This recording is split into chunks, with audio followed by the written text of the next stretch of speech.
एकच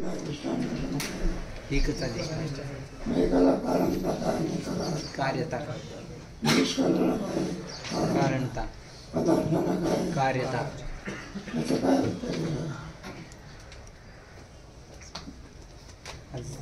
आज विषय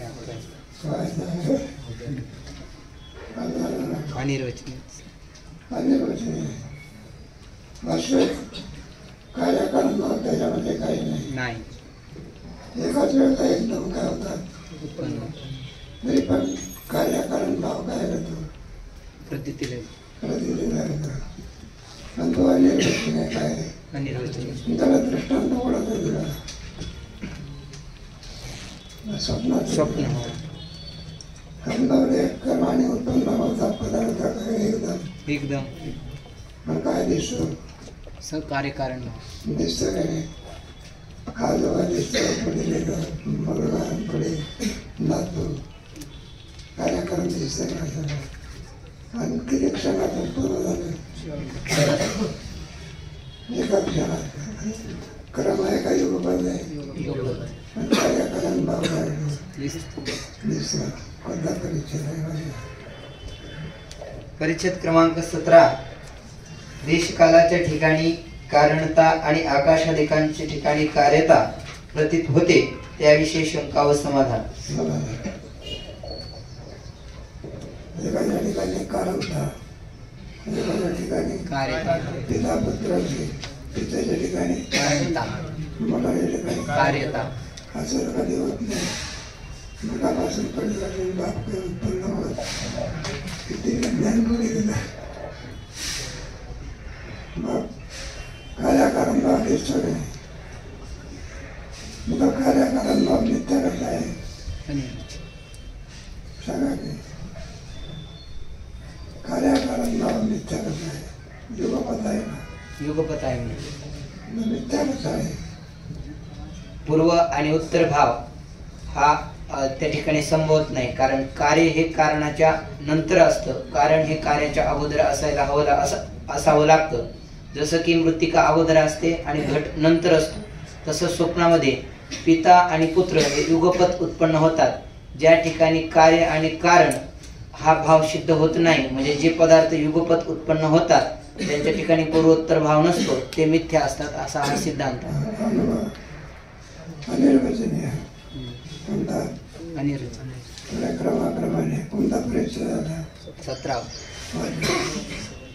जर ब्रह्माची कारणता देशकालाच्या ठिकाणी प्रतीत होते तर आकाशादी प्रपंचाच्या ठिकाणी कारणता का प्रतीत होऊ नये. ब्रह्माचे कारणता कुठं प्रतीत होते देशकालाही सुद्धा कार्यच आहे मग आकाशातही सुद्धा काय कार्यच आहे.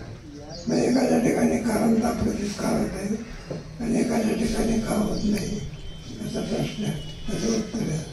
शंका समजली का काय शंका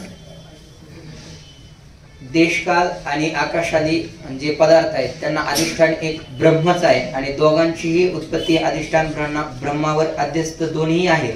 एक माया विशिष्ट जे चैतन्य त्याच्यापासून देशकाल सर्वप्रथम उत्पन्न होतात आणि आपण पदार्थ नंतर उत्पन्न होतात असा जो कार्यकारण भाव दिसतो.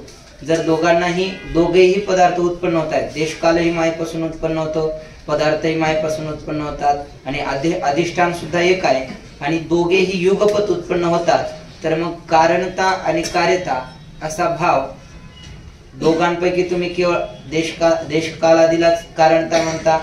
दोघेही सोबत उत्पन्न झालेले आहेत आणि एक जो आकाशादी पदार्थ आहे त्याला कार्यता म्हणता असं का. बरोबर आहे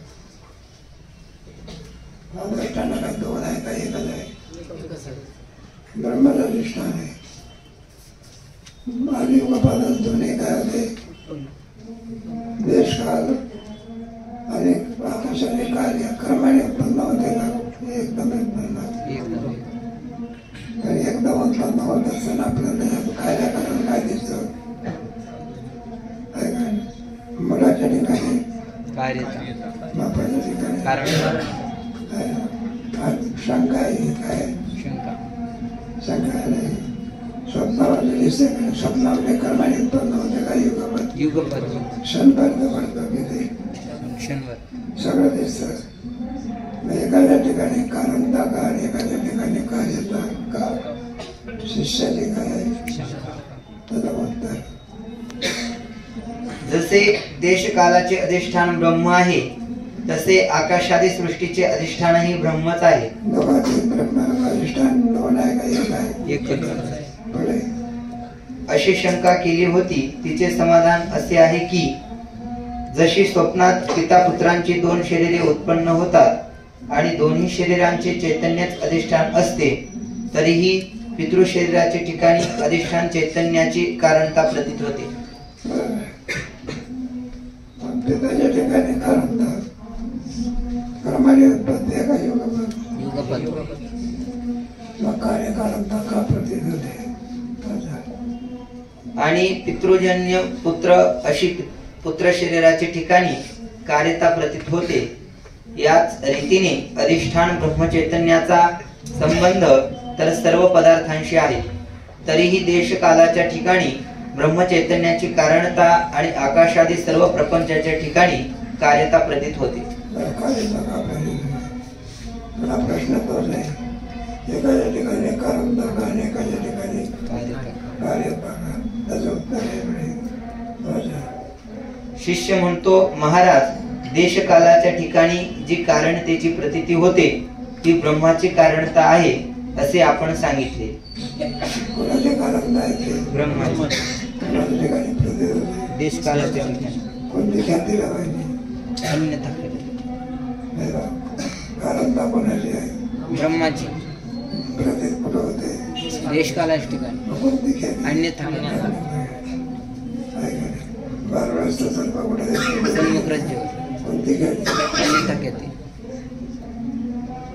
आकाशादी प्रपंचाच्या ठिकाणी जी कार्यता प्रतीत होते म्हणून सांगितले ती तरी ब्रह्माचीच ना.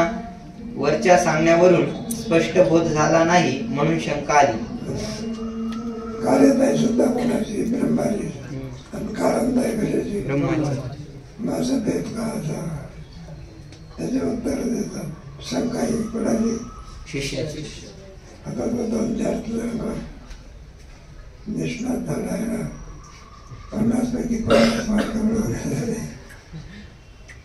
बाबा तो शंका सुंदर करत होते. श्री गुरु म्हणतात, हे शिष्य, ब्रह्मचैतन्य असंग आहे. परमार्थ दृष्ट्या त्याच्यापासून काही झाले नाही म्हणून ते कोणाचे कारण नाही. जे कार्याला कारण ब्रह्म आहे ना, कोणापासून उत्पन्न? ब्रह्मापासून काय झालं? कोणापासून उत्पन्न झालं तर कारणत्व झालं. ब्रह्मापासून काय झालं तर कार्यत्व झालं. ब्रह्म कसं आहे? असंग निर्विकार. ते कोणाला कारण नाही, ते कोणाला काय नाही. कार्य नाही, कार्याला कारण. ज्ञानेश्वरी शिकायला चालला मला सांगा, त्या पदावरही नक्की नाही. वर्धा म्हणजे ब्रह्मा, जे कार्याला कारण भले नाहीत, पण आपण पाया जाऊन आपण सुंदर वर्ण आहे. ब्रह्म हे अनादी असल्यामुळे कोणाचा कारण नाही, कार्य नाही. काय रे? कार्य नाही. अनादी आहे का? अनादी पदार्थाला उत्पत्ती असते का? आणि उत्पत्ती असेल तर काय म्हणता येत नाही.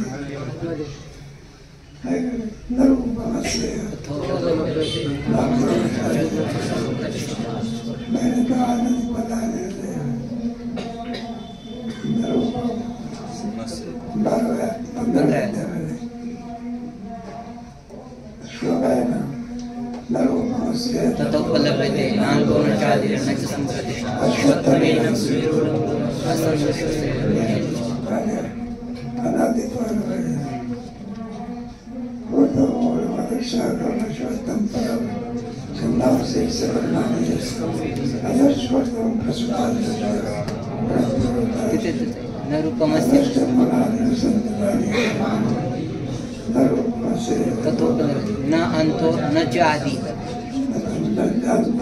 न च आदि. अंत नाही, उत्पत्ती नाही.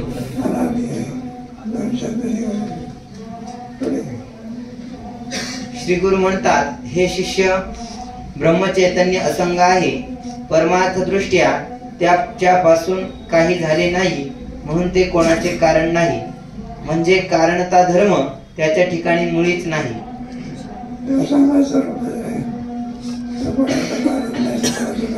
कार्य त्याच्यापासून काही झालेलं नाही. पाचव्या अध्यायामध्ये लिहिलेलं आहे.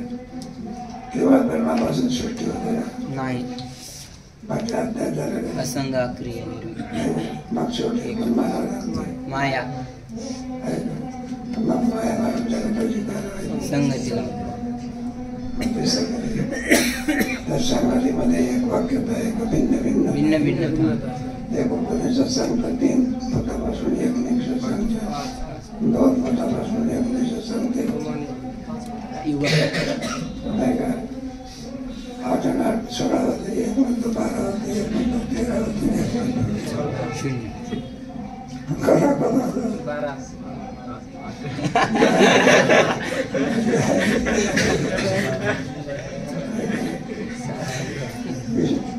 एक वाक्य नाही. त्या सांगण्यामध्ये श्रुतीचं काय नाही, तात्पर्य नाही. काय सांगण्यात आहे? मिथ्यात्व निषेध.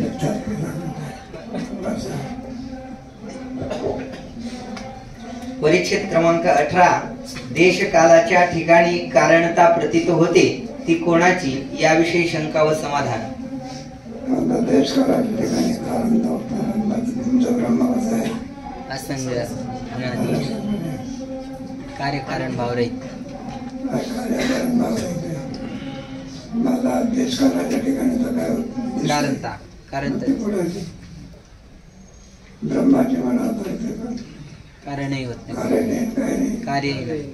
प्रतितीला तरी मग ती कोणाची म्हणायची शंका आहे ना, त्याचं उत्तर. शिष्य म्हणतो, आता पुन्हा अशी शंका येते की मग देशकालाच्या ठिकाणी कारणता आणि आकाशादी सृष्टीच्या ठिकाणी कार्यता प्रतीत होते ती कोणाची? जर त्याची स्वतःचीच असेल तर योग्य देश काल कारण आहेत, म्हणून आकाशादी सृष्टी सत्यच होईल. जर म्हटलं ब्रह्माची नाही, मग कोणाची आहे? स्वतःचीच पदार्थाचीच आहे. मग कार्यकारण सिद्ध होतो, संमत झाला. मग मिथ्यात्वाच्या लक्षणामध्ये काय बसत नाही. बसत नाही. तुला कोणताच देश काढत पण नाही, तुला मिथ्यात्व म्हणणार. याला तर काय राहायचं? देशकाल मला मिथ्या म्हणता येणार नाही, जगात मिथ्या झालं का सत्य झालं? सत्य झालं. सत्य झालं. आणि जर त्यांची कार्यकारणता स्वतःची नसेल तर त्यांच्या ठिकाणी प्रतीत होते ती कोणाची? मला स्वतःची नसेल, प्रतितीला काय येते मग ती कोणाची? कोणाची? नाही का? अरे म्हणजे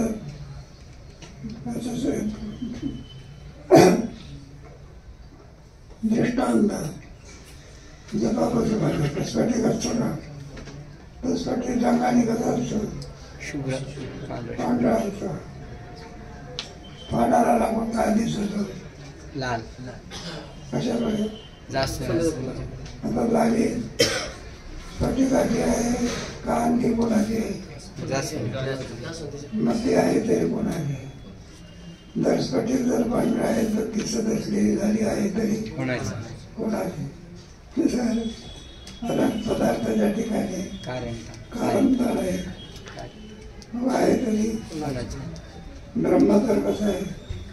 कार्यकारणांचा असंग कारणता तर प्रतितीच आहे तरी. श्री गुरु म्हणतात, देश कालाधिकांचे ठिकाणी कारणता आणि आकाशाधिक प्रपंचाचे ठिकाणी कार्यता ही त्यांची स्वतःची नाही. मायाकृत अनिर्वचनीय देशकाल अनिर्वचनीय कारणतावान प्रतीत होतात आणि आकाशादी प्रपंच मायाकृत अनिर्वचनीय कार्यतावान प्रतीत होतो. मध्यंतरी काय म्हणावं लागेल? माया अनिर्वचनीय. अनिर्वचनीय ते कारणता एक आहे, अनिर्वचनीय आहे काय? आणि कार्यता एक आहे, अनिर्वचनीय. अनिर्वचनीय म्हणजे मिथ्या अनिर्वचनीय शब्दाचा साहित्याचं करता येत सांगता येत नाही. नाही. त्या पदार्थाला असत म्हणावं असत नाही असत म्हणावं असत म्हणावं वाद होतो. मग तो सतही म्हणता येत नाही. काय म्हणता असतही म्हणता येत मग काय म्हणायचं?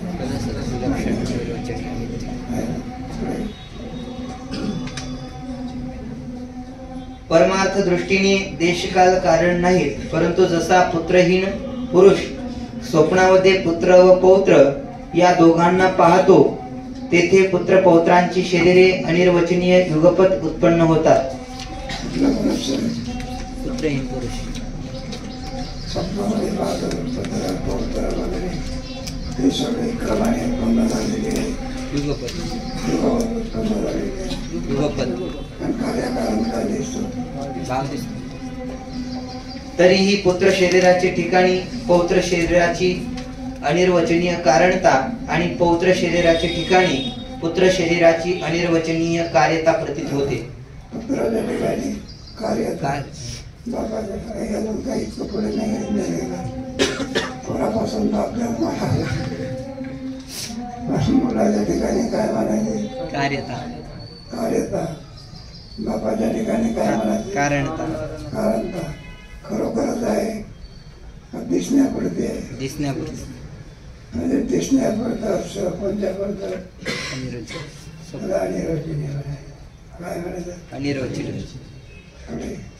तसेच अनिर्वचनीय देशकाल, अनिर्वचनीय कारणतावान आणि अनिर्वचनीय आकाशादी प्रपंच अनिर्वचनीय कार्यतावान प्रतीत होतो. सगळ्या सगळं प्रतीला येत असलं ते सत्य नसून काय अनिर्वचनीय मिथ्या. सत्मनावर बाद असत म्हणावं प्रतीला म्हणणार सतही म्हणता येत नाही, सतही म्हणता येत नाही. सदा सदा विलक्षण सतरूपाने त्याचं व्याख्यान करता येत नाही. असतरूपाने त्याचं व्याख्यान करता येईल नाही. मग काय म्हणायचं? सदा सदा विलक्षण. पुढे परमार्थ दृष्टीने देशकाल आणि आकाशादी प्रपंच यामध्ये कार्यकारण भाव मुळीच नाही. या रीतीने देशकाल सामुग्री वाचून जागृत प्रपंचाची अनिर्वचनीय उत्पत्ती होते, म्हणून जागृत प्रपंच मिथ्या आहे. स्वप्न मिथ्या आहे आम्हाला काय झालं? मान्य झालं. त्याच दृष्टांताने कशाचा मिथ्यात्व ठरवायचं होतं? जागृतीचे.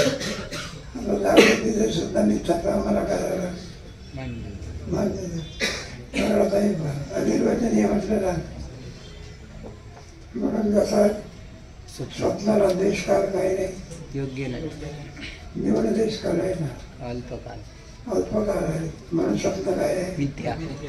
त्याचप्रमाणे जागृतीला सुद्धा देशकाल काही नाही, योग्य नाही, कारण नाही. पण जागृती सुद्धा कशी आहे? मिथ्या.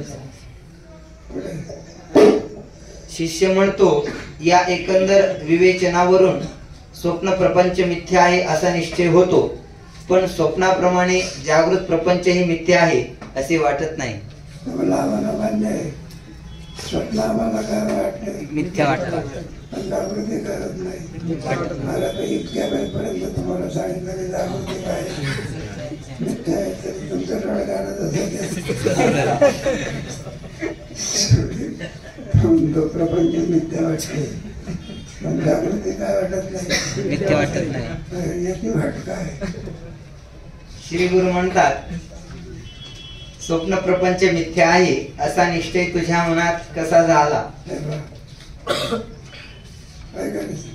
स्वप्न मिथ्या आहे निश्चय कसा झाला? त्याला कारण दिलं. कारण स्वप्नातून काय झालं? जागृतीमध्ये पदार्थ आहे काय? नाही. स्वप्नाचे पदार्थ कुठं नाही, जागृतीत नाही. जागृतीत असते तर आपण स्वप्नाला काय म्हटलं? सत्य म्हणलं असतं. पण ते काय सत्य आहे का? पण एखाद्या माणसाने स्वप्नामध्ये एखादा 500 रुपये दिले 2 दिवसाकरता. कुठे कोणत्या अवस्थेत? 500 रुपये दिले किती दिवसाकरता? 2 दिवसाकरता. थोडी जागा झाला. 2 दिवस काय झाले? निघून गेले. पैसे काही आले ना, काही नाही. आता मागायला गेलं, म्हणलं भाऊ करार केला होता, तुम्हाला 500 रुपये दिले होते 2 दिवसाकरता. 8 दिवस झाले, म्हटलं तुम्ही तो पप्पा पैसे काय होत नाही.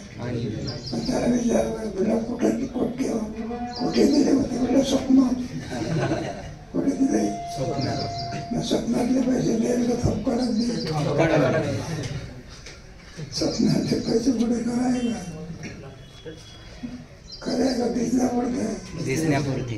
स्वप्नातला व्यवहार जागृतीमध्ये सत्यवाद असतो मिथ्या. कोणती ही उपपत्ती पुढे लावायची. ज्याप्रमाणे स्वप्नात जागा झाला म्हणजे स्वप्नातले पदार्थ जागृतीमध्ये त्याचा अभाव होणार. म्हणून स्वप्न काय हे जसं आज्ञा जागृतीला लावायचं. जागृतीतला एक पदार्थ स्वप्नामध्ये काय होतं? स्वप्नातला पदार्थ जागृतीमध्ये काय होतं? तसा जागृत पदार्थ स्वप्नात काय होतं? जागृत पदार्थ सत्य नसून काय समजलं. परिच्छेद क्रमांक 19. स्वप्नाप्रमाणे जागृत पदार्थास मिथ्यात्व सिद्धीविषयी शंका व समाधान. शिष्य म्हणतो, स्वप्नातील स्त्री पुत्राधिक स्वप्नामध्येच सुखदुःखाला हेतू आहेत. जागृतीत त्यांचा काही एक उपयोग होत नाही. आपल्याला अनुभव आहे ना, स्वप्नाला आहे तर लागते. जागा झाला म्हणजे स्वप्नाची आता पदार्थाविषयी सत्यात्व बुद्धी जाऊन कोणती बुद्धी होते? मिथ्यात्व बुद्धी. पण कोणत्या अवस्थेत? जागृती झाल्यानंतर पुढे त्याचा अभावच होऊन जातो, म्हणून तो मिथ्या आहे असा माझा निश्चय झाला आहे. श्री गुरु म्हणतात, अरे याच तुझ्या युक्तीने जागृत प्रपंच मिथ्या नाही का ठरणार? जसा स्वप्नातील पदार्थांचा जागृतीत काही उपयोग होत नाही, त्यांचा अभाव होऊन जातो, त्याचप्रमाणे जागृतीतील पदार्थांचा स्वप्नामध्ये काही उपयोग होत नाही, त्यांचाही स्वप्नात अभावच होऊन जातो. सुंदर सांगताय. कोणीतरी संध्याची मनुष्य मारुतीच्या देवळात, हनुमंताच्या देवळात का झाला उतरला बघा. असे लग्नाचे काय होत आहे दिवस होते. आणि त्याने लग्नाची वरात कोणाकडे लागली ती त्यांनी वरात पाहिली. नवरदेव कशावर बसला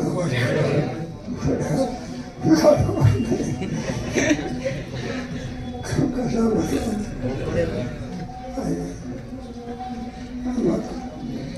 दर्शना करता नवरदेव उतरला. मग तो नवरदेव आहे ना, कोण आहे? 2 दिवस तो स्वर्गातच असतो. त्याला खाली उतरली जातो, पाठीवर घेतला पाठीवर घेतला. नंतर संध्याच्याने विचारलं, म्हटलं का या घोड्यावरच्या माणसाला पाय नाही का? मला त्याला पाठीवर घेतलं, पाय नाही का? मला पाय आहे की? मग पाठीवर घेण्याचं कारण काय? म्हणलं तुम्ही या भानगडे थोडं नाही.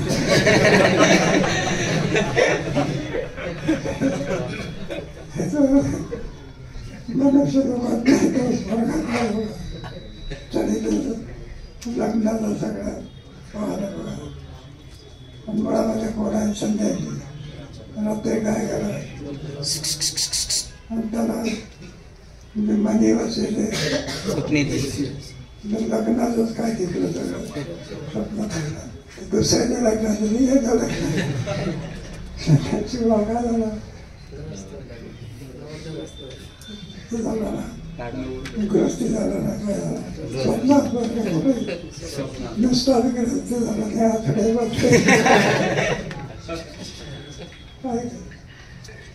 आता मुळामध्ये तो मुळात कोण आहे? तो पण आता काय झाला? तो अवस्था अवस्था.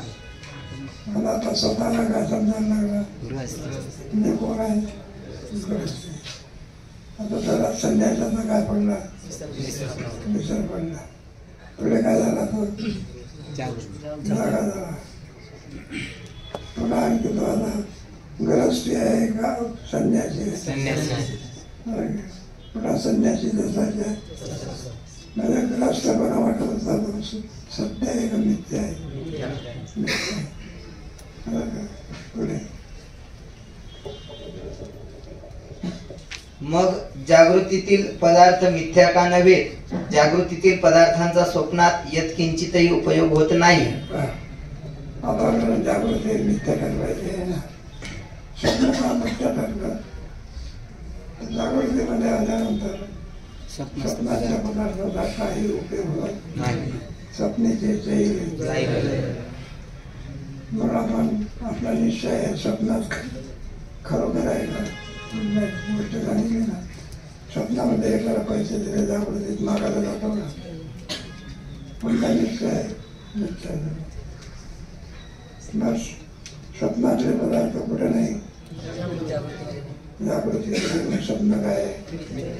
आता दुसरं करायचं. जागृतीतले पदार्थ कुठे नाही. त्याच नाही जागृतीतले पदार्थ स्वप्नात नाही. म्हणून जागृती सुद्धा काय मिथ्या आहे. जागृतीतील पदार्थांचा स्वप्नात यत्किंचितही उपयोग होत नाही. याचबद्दल एका राजाची कथा 5व्या तरंगाच्या आरंभीच सांगितली आहे. तिचा पुन्हा विचार कर. राजा मनामध्ये झोपल्यापुढे त्याला स्वप्न पडलं आणि पुन्हा भिकारी झाला. कशात? स्वप्नात. मग भीक मागण्याकरता गेला. भीक तर मिळाली नाही पण कुत्रच चावला. साधा चावला का धार लागली. पाणी दिलं.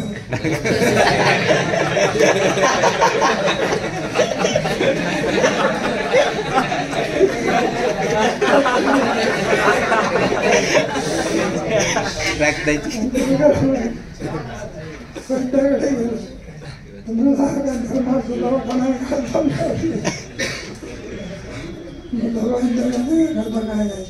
पैसे नाही. मग कोणीतरी तयार कोण मिळाला. कोणतरी मग त्याचं दुःख काय स्वप्नात. सगळं जे कार्य होतं ते खरोखर जागृती मधलं आहे का स्वप्नात? समान शक्तीत काय होत असते. जो जागा झाला तर मला राजा जसा तसा काय सिद्ध झालं. स्वप्नातले पदार्थ कुठे नाही. असं जागृतीतले पदार्थ कुठे नाही. सुंदर आहे. अन्वय व्यतिरिक्त म्हणतात. जागृतीतले पदार्थ स्वप्नात नाही. स्वप्नातले पदार्थ जागृतीत नाही. स्वप्न आणि जागृती या दोन्हीचे पदार्थ समाधी होते नाही. जागृतीचे पदार्थ नाही. कोणते नाही. स्वप्नाचे नाही. कोणत्या अवस्थेत? समाधी अवस्था. समाधी अवस्था. समाधी अवस्थेमध्ये काय आत्मा आहे किंवा आत्मा तिन्ही अवस्थेमध्ये आहे. जागृतीमध्ये काय आहे? स्वप्नामध्ये आहे. त्याचा अन्वय आहे. काय अन्वय? पदार्थाचा व्यतिरिक्त. स्वप्नातले पदार्थ जागृतीत नाही. जागृतीतले पदार्थ स्वप्नात नाही. स्वप्न जागृतीतले पदार्थ समाधीमध्ये नाही. समाधीमध्ये केवळ कोण आहे का? तिथे काही दिसतो का पदार्थ? आणि पुढे पुढे अवस्थेमध्ये आणखी त्याच्या पुढची पुढे वाचा. शिष्य म्हणतो जागृतीतील पदार्थ मिथ्या नाहीत. याचे दुसरे कारण आहे. ते असे की स्वप्नानंतर मनुष्य पुन्हा जागृत होतो तेव्हा पहिल्या जागृतीत जे पदार्थ असतात तेच दुसऱ्या जागृतीत असतात. तसे प्रथम स्वप्नाचे पदार्थ दुसऱ्या स्वप्नाचे वेळी नसतात. म्हणून स्वप्न पदार्थाहून जागृत पदार्थांचा भेद आहे. त्याने सांगितलं की काय जागृतीत पदार्थ मिथ्या म्हणता येत नाही. म्हणजे आपण जागृतीमधून कुठे गेलो? स्वप्नात. जागृतीतले पदार्थ आहे का? नाही. जागृतीतले काय नाही. पदार्थ नाही. स्वप्नातले पदार्थ भिन्न आहे सगळे. त्याचा जागृतीतल्या पदार्थाशी काही संबंध नाही. काय नाही. पुन्हा दुसऱ्यांदा तुम्हाला स्वप्न पडलं. पहिल्या स्वप्नाचे पदार्थ दिसतात नाही. तिसरं पडलं तरी आणखी नाही. आणि याच्यामध्ये काय एकदा जागा झाला कुठून? स्वप्नातून. पूर्वी दुसरे पदार्थ उत्पन्न झाले दिसतात का? पूर्वीचे आहे काय स्वप्नामध्ये दिसते का पूर्वी स्वप्नामध्ये नवीन उत्पत्ती काय करायला लागते म्हणायला लागतं. आणि जागृती पुन्हा जागृतीमध्ये येणार तेच परत तेच आपला सगळा गोंधळा नंतर या मध्ये काय भेद आहे. भेद आहे की काय म्हणून जागृतीला मिथ्या म्हणता येत नाही. पुढे तसे प्रथम स्वप्नाचे पदार्थ दुसऱ्या स्वप्नाचे वेळी नसतात, म्हणून स्वप्न पदार्थाहून जागृत पदार्थांचा भेद आहे. स्वप्नात पहिल्या स्वप्नातले पदार्थ दुसऱ्या स्वप्नात असतात नाही, दुसऱ्या स्वप्नातले तिसऱ्या स्वप्नात नसतात, भिन्न भिन्न असतात. पण जागृतीमध्ये आल्यानंतर पुढे जागृती स्वप्नातून जागृती झाल्यानंतर पुढे पदार्थ आहे तेच. पुन्हा दुसऱ्या जागृतीतून तरी पदार्थ कोणते तेच आहे. म्हणून स्वप्न आणि जागृती याच्यामध्ये तुम्हाला जागृती मिथ्या म्हणता येत नाही. याकरिता मिथ्या नाही अशी शंका येते. श्री गुरु म्हणतात, अशी शंका सिद्धांतात ज्ञानी पडत मूर्खांना येते. सारे मार्ग करून चांगली शंका आहे तर पडत मूर्खांना येते. अरे जागृत संसार प्रवाह अनादि आहे. त्यामध्ये जीवांना जागृत स्वप्न सुषुप्ती या अवस्था येतात. जागृत अवस्थेत स्वप्न व सुषुप्ती या लीन होतात. स्वप्नाला आराम आहे का? आराम आहे का म्हटलं? अनादि सृष्टी केव्हा उत्पन्न झाली सांगता येते नाही. मग कधी येते? अनादि म्हणाला अनादि प्रवाह प्रवास सगळा करण्याच्या तीन अवस्थेमध्ये जीव फिरत असतो. आता अन्य कोणती सुषुप्ती स्वप्न घेता येत नाही तुम्हाला करायचं नाही. अगोदर जागृतीमधून सुषुप्ती नाही एकदम स्वप्न नाही कळत. सुषुप्तीमध्ये जातो. अगोदर सुषुप्तीत जातो आणि मग सुषुप्तीमध्ये गेल्यानंतर काय पडते? स्वप्न पडते. एकदम काय होत नाही.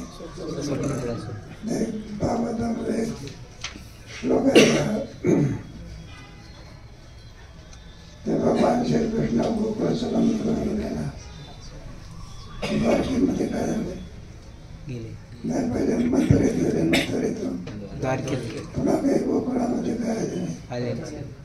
म्हणजे ज्या गोपी का होत्या त्यांना जीव सहन होईना. कुणाचा? मग एक सहन होईना. मग ते एक गोपी दुसऱ्या गोपीला सांगायला लागली की माझ्या स्वप्नामध्ये कोणाला होता? परमात्मा. म्हणजे दुसरी सखी म्हणत भाग्यवान आहे. स्वप्नात का होईना पण तुला परमात्म्याला काय झालं?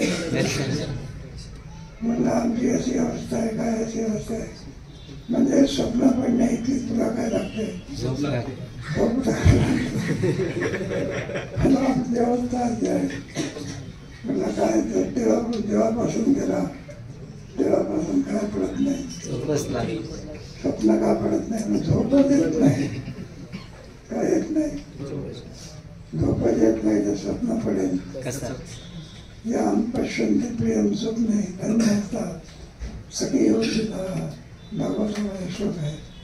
शुकाचार्य याम पश्यन्ति प्रियम स्वप्ने. तुझ्या गोपीला प्रिय असलेल्या परमात्म्याला स्वप्नामध्ये काय करतात? अस्मागंतु कितेना तरी. आमची अवस्था अशी झाली आहे. भगवान ज्या दिवसापासून गेले त्या दिवसापासून झोपाय सुद्धा काय झाले? आता झोपच येत नाही तर स्वप्न पडले. स्वप्न पडण्याची कधी काय येते? स्वप्न पडण्याकरता काय पाहिजे? याच्यात चाललं होतं ते काही एकदम स्वप्न पडले. मला जास्त जेवण गेला. दुपारचा पाठ असला 2 ते 3 आणि त्याचा टाकला भावामध्ये काय प्रथम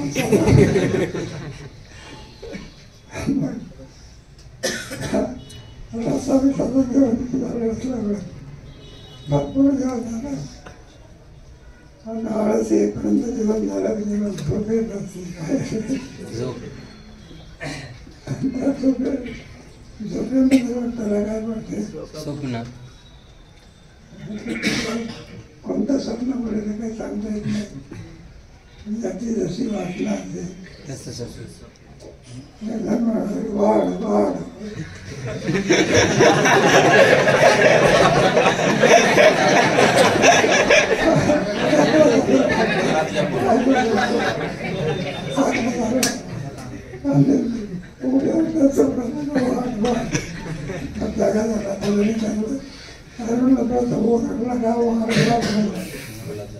सांगायचं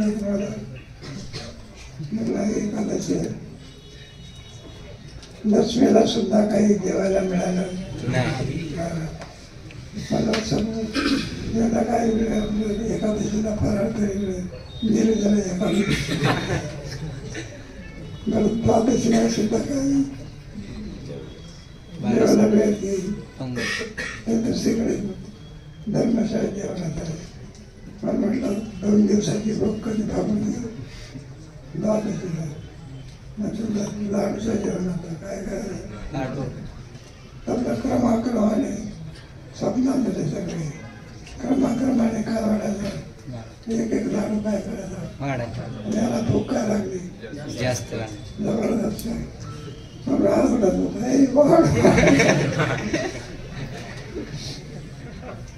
त्याच्याकरता अवस्था नाही म्हणतात त्याला मनी बसे ते पुढे म्हणजे कशा करता सांगलं तुम्हाला स्वप्न पडण्याकरता झोप लावली पाहिजे. म्हणजे काय होत असते स्वप्नातले पदार्थ जागृतीमध्ये राहील जागृतीचे पदार्थ स्वप्नही नित्यात जागृती त्याच्यामध्ये स्वप्न नित्य आपल्याला काय पण जागृती नित्य होण्याकरता सगळे संशय काय राहावं लागतात. जागृत अवस्थेत स्वप्न व सुषुप्ती या लीन होतात. स्वप्न कालात जागृती आणि सुषुप्ती लीन होतात. आता 3 अवस्था हल्ली आता एक बोलली जागृत अवस्था जागृती का म्हणत आहे ईश्वर श्रेष्ठ पदार्थाचे व्यवहार करते त्याला काय म्हणतात मनात कल्पित पदार्थाचे व्यवहार करते त्यावर काय म्हणतात स्वप्न बनायचं. आणि हा सगळा व्यवहार लय स्वरूप होत असतो त्याला सुशक्ती मिळाला. सुशक्तीमध्ये सगळं अज्ञान काय त्याला अज्ञान मला वाटतं ना कोणत्या अवस्थेमध्ये या अज्ञानाचा नाल ही अवस्था प्राप्त होते तुला अवस्था त्याच्यामध्ये समाधीमध्ये समाधीची सुद्धा फरक कमीच आहे. समाधीमध्ये आत्मा आहे पण तो पुन्हा समाधीतून लागायचा म्हणजे आपल्यासारखा करू. तुरी अवस्थेमध्ये काय आहे तसं तुरी अवस्थेमध्ये तो आत्माच ब्रह्मरूप आहे असं ज्ञान योगी पुरुषाला समाधीमध्ये आत्म्याचं ज्ञान आहे पण ब्रह्मरूपाने कळलं नाही. आत्मा 3 स्वरूप कळलं नाही ब्रह्मरूप मग आत्मा 3 स्वरूप कळला नाही. याच्या कसा वेदांत शब्द आहे. योग्याला आत्मा कळतो पण ब्रह्मरूप नाही. सामदेवाला आत्मा कळाला ब्रह्मरूप नाही कळाला. मग मुक्ताबाईनं कोणत्या रूपात दर्शन करून दिलं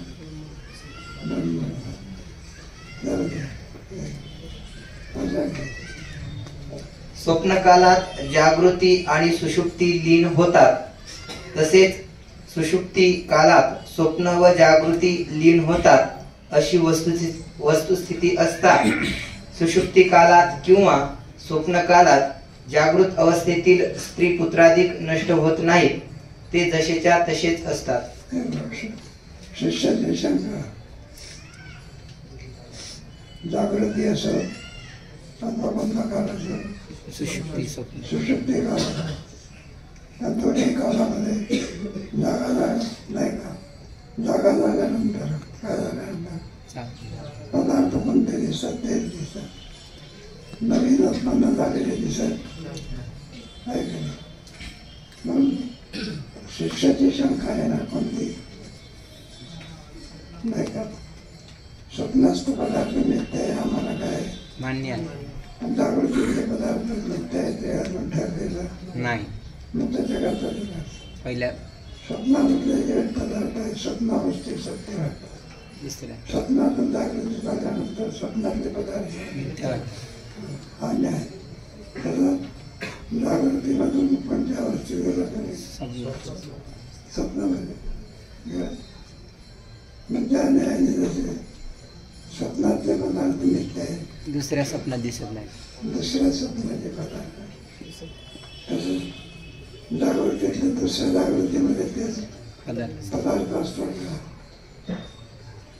नाही करा. जागृतीतून तुम्ही कोणत्या अवस्थेत गेला सुषुप्ती स्वप्न स्वप्न असते. जागृतीतून स्वप्नातून जागृत झाला तर जागृतीतले तेच पदार्थ स्वप्नातून जागृतीमध्ये आला जागृतीतले पदार्थ आहे तेच मिथ्या. स्वप्नातून कोणत्या अवस्थेत आला जागृती जागृतीतले पदार्थ आहे का आपले स्वप्नातले पदार्थ आहे का नाही. स्वप्नातले पदार्थाचा काय अभाव आहे. त्याचप्रमाणे जागृतीतले पदार्थ स्वप्नात आहे का नाही. मग जसं आणखी स्वप्नातले पदार्थ जागृतीत नाही म्हणून स्वप्न मिथ्या आहे तसं जागृतीतले पदार्थ स्वप्नात नाही म्हणून स्वप्न काय मिथ्या. दोन्ही आणि जागृती आणि स्वप्न यात ओळखले व्यवहार पदार्थ समाधी अवस्थेमध्ये आहे का नाही. आणि दोन्ही स्वप्न मिथ्यांपुढे पुढे फक्त त्यांचे ज्ञान मात्र नष्ट होते. पुन्हा जागृती होतो तेव्हा प्रथम जागृतीतील विद्यमान पदार्थांचे ज्ञान होते एवढेच. काय तसे त्याचा पदार्थ तेच असते फक्त ज्ञान बदलते. काय बदलते ज्ञान तर बदलते पदार्थ मात्र कुठले असतात तेच जागृती तेच असतो. आपल्याला असं वाटत असते की पूर्वीचेच पदार्थ आहे म्हणजे पूर्वीचे पदार्थ नसून त्याने युगापर्यंत उत्पन्न झालेले पुढे क्रमाने सांगायचे. पदार्थ तेच असतात असा अज्ञानी मूर्खांचा समज आहे. तेच पदार्थ असतात ज्या ते पदार्थ दिवसात त्या नवीन उत्पन्न झालेले असतात. तुम्हाला गेलं ना हे बघा आणि पदार्थाच्या बाबतीत मिथ्याप्रमाणे नाही का. पण ज्या पदार्थाचं ज्ञान होते त्याच्याकरता असलेली इंद्रिय ती उत्पन्न होत नाही. म्हणजे असतात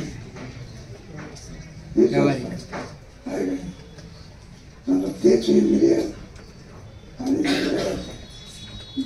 मिथ्याचा पदार्थाचे व्यवहार करते असे जर मानणं मग एक आहे व्यवहारिक आणि एक आहे व्यवहार होईल का. मग जसे पदार्थ उत्पन्न होतात पुढे स्वप्नामध्ये तसे नवीन त्यांना ज्ञान करून देणारे अंतःकरण इंद्रिय सुद्धा काय उत्पन्न काय काय माझा विषय घ्यायचा पुढे. पदार्थ तेच असतात असा अज्ञानी मूर्खांचा समज आहे. तेच पदार्थ असतात असं म्हणता येईल नाही. पण सिद्धांत असा आहे की शुक्तिरजताप्रमाणे ज्या काली जो पदार्थ प्रतीत होतो तो अधिष्ठान चैतन्याचा विवर्त आणि चैतन्याश्रित अविद्येचा परिणाम असतो. पदार्थ दिसतो तो पदार्थ दोन प्रकार आहे. चैतन्याचा विवर्त मायेचा सर्प वाचतो तो सर्प चैतन्याचा काय विवर्त मायेचा अज्ञानाचा काय परिणाम. काय करे एकदा दोन्हीचं ज्ञान झालं आणि ते सर्प राहतो का सर्प वेदांत आहे सर्प म्हणजे तुमचा पित्त सोडत नाही. वेदांत म्हटल्यानंतर झोपेचा त्याच्यामध्ये राम नाही सीता नाही कृष्ण नाही रुक्मिणी नाही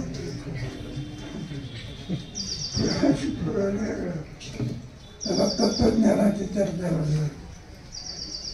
बोलत गेले तरी काय आहे, सगळं तत्वज्ञानच आहे की नाही. माझ्या अर्थात मी सर्व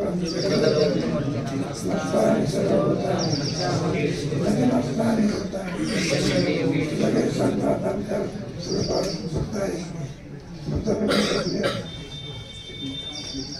रानात मसनात नाही का. माझ्या अर्थात मी सर्व मस्त आणि सर्व होत आहे. माझ्या ठिकाणी सर्व काय होत आहे सगळं चांगलं लगेच पण होतं त्याचं मस्त आहे.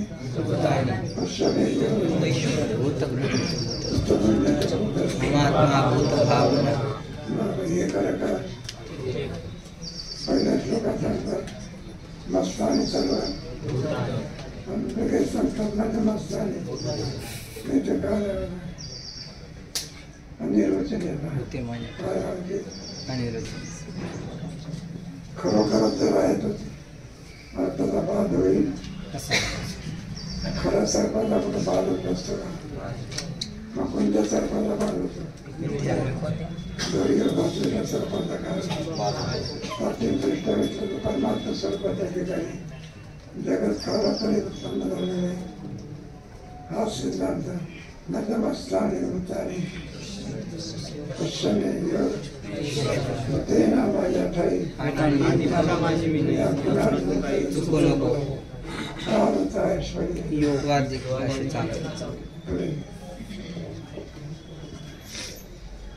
अविद्येच्या तमोगुणांशाचा परिणाम विषय होतात आणि सत्वगुणांशाचा परिणाम ज्ञान होतो.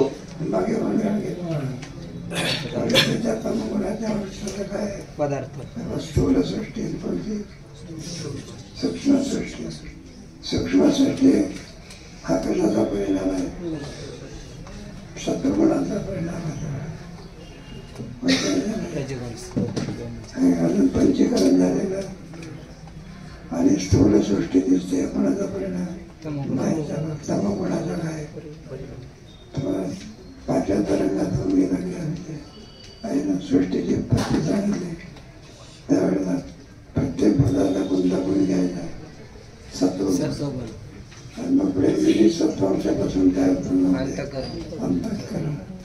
पुढे रजोगुण घ्यायचा, त्या रजोगुणापासून प्राण होतात आणि तमोगुणापासून सर्व काय पण या पंचभूत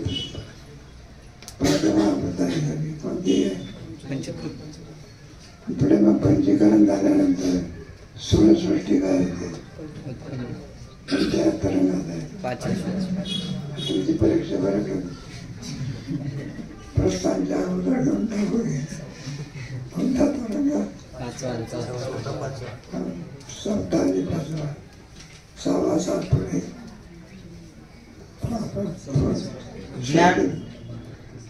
मैंने सावानी सबने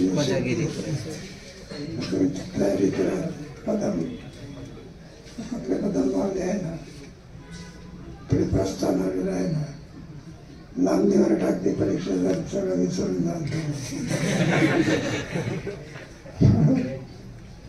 प्रस्थानच्या अगोदर तुझी परीक्षा काय करू दरवर्षीप्रमाणे 1-2 दिवस 3-4 दिवस उजळणी घेऊन हे पुढे तुमचं हे आहे ना, हे आपले वारी झाल्यानंतर 6वा आणि 7वा तरंग असतो.